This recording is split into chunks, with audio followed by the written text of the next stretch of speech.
RCB वालों ने कसम खाई हुई है, आरसीबी की टीम ने कसम खाई हुई है कि बुरा खेल कर तो पक्का, लेकिन जब हम अच्छा भी खेल रहे होंगे ना तो तब भी हम बीच बीच में ऐसा कोई कांड करेंगे कि जिससे हमारे फैंस के दिल जो है ना कुछ देर के लिए तो पक्के बंद हो, या उनकी ज़बानों के नीचे बीपी की गोली पक्की जाए, या उनको मई जून के महीने में शदीद गर्मी के मौसम में जाड़ा लग जाए।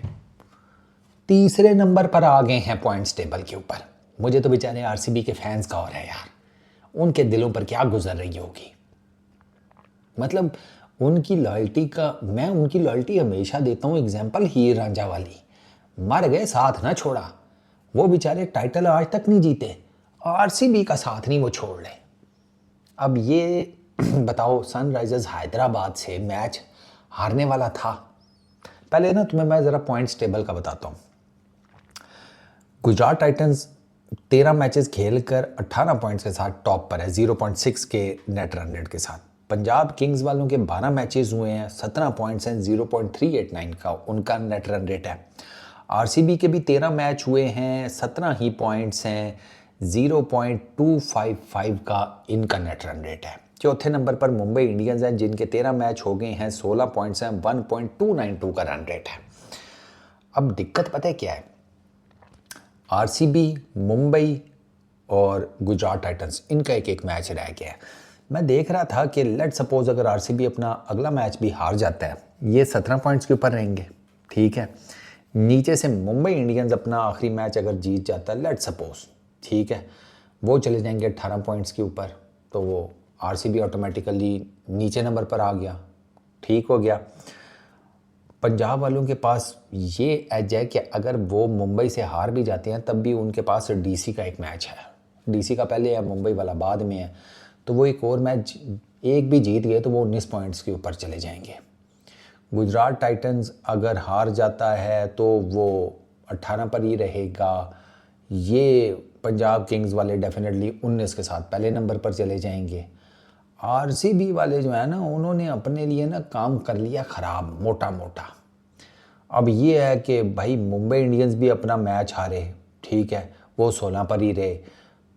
आरसीबी जो है वो भी अगर लेट सपोज अपना मैच हार जाता है तो वो 17 पर रहेगा। ये पंजाब किंग्स वाले ये अपने दोनों मैच अगर जीत गए तो ये ऊपर और चले जाएंगे।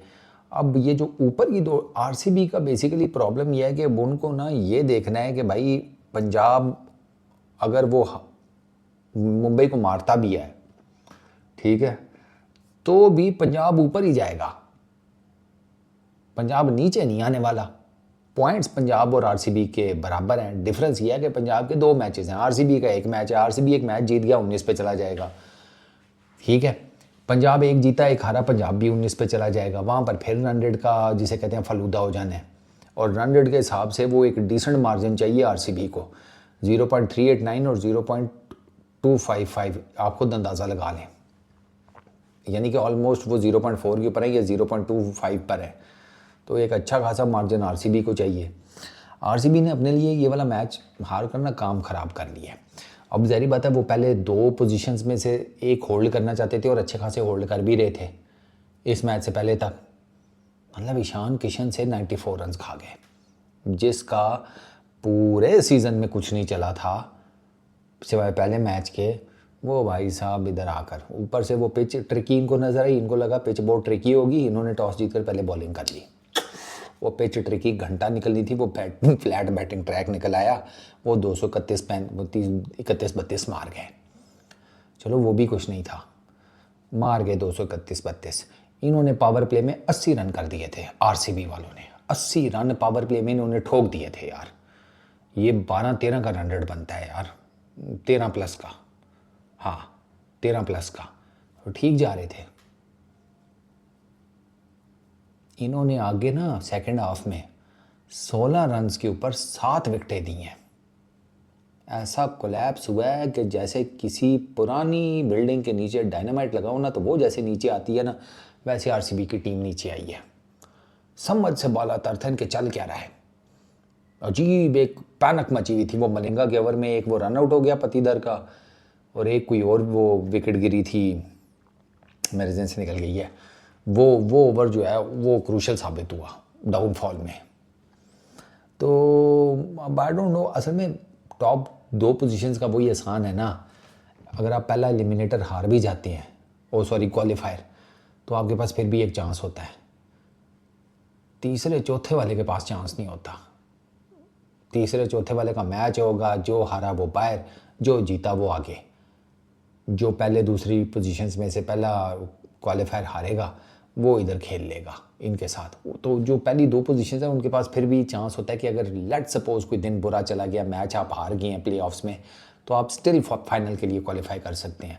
तीसरी चौथी पोजीशन में ये नहीं होता। तीसरी चौथी पोजीशन में ना फिर आपको प्लेऑफ्स में 3 मैच इकट्ठे जीतने पड़ते हैं। ये होता है एलिमिनेटर, सेकंड क्वालिफायर, फिर फाइनल। तो आरसीबी अब आई डोंट नो, फिलहाल तो चुप करके ये जो हो गया है इसके ऊपर मिट्टी डाले। ये जो लखनऊ सुपर जायंट्स के अगेंस्ट मैच है उसकी पक्की ठक्की तैयारी करे, उनको मारे। प्लेऑफ्स के लिए तो ये क्वालिफाई कर चुके हैं गुजरात, पंजाब, आरसीबी और मुंबई। प्लेऑफ्स के लिए 4 क्वालिफाई कर चुके हैं। अब पोजीशनिंग देखनी है कि पहले दूसरे तीसरे चौथे पे कौन आएगा। तो उसमें फिर अब लेट्स सी क्या बनता है। अब ये आगे जो मैचेस रह गए हैं 2-4, ये काफ़ी जिसे कहते हैं ट्रिकी से होंगे पोजीशनिंग के हिसाब से। Gujarat I really don't think so कि बहुत मुझे नीचे आते हुए नज़र आ रहा है, मतलब तीसरी चौथी के ऊपर मुश्किल हो जाएगा। वो बड़ी फॉर्म में है, वो मुझे लगता है कि सीएसके को ठोक देंगे, तो वो तो 20 पॉइंट्स के साथ ऊपर। अब नीचे से इतना ऊपर कौन जाता है, वो फिर पंजाब ही है जिसके 2 मैचेस हैं, वो दोनों जीते तो वो 21 पॉइंट्स के साथ टॉप कर जाएंगे अगर वो दोनों जीतते हैं। तो फिर अगर वो दोनों जीतते हैं तो फिर गुजरात और वही टॉप पर होंगे, ये फिर तीसरा चौथी पकड़ेंगे मुंबई और आरसीबी वाले। तो ये मैच बड़ा क्रूशल आ रहे हैं सीरियसली, ये इनको हारना नहीं चाहिए था। वो भी सनराइजर्स के अगेंस्ट जिनका बिल्कुल ही बटा बैठा हुआ था, 8वें नंबर की टीम है यार।